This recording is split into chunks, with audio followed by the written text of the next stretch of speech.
Good, you're doing the right thing. Go ahead now, you go forward here. This is where, remember I tell you guys about bumping? Just forward, neutral, forward. This is kind of bumping. Go ahead, forward. Neutral.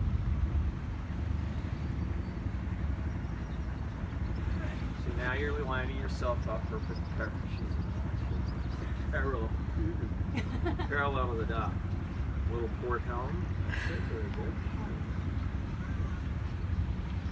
Bump in reverse, please.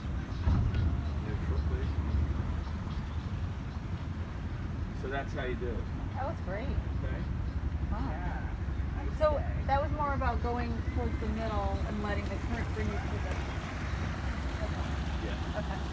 Use the elements in your favor.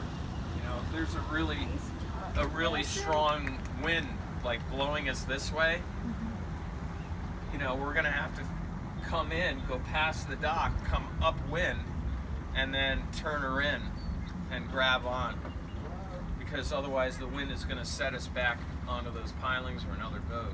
So you need to use nature as best you can to help you, you know, in those circumstances.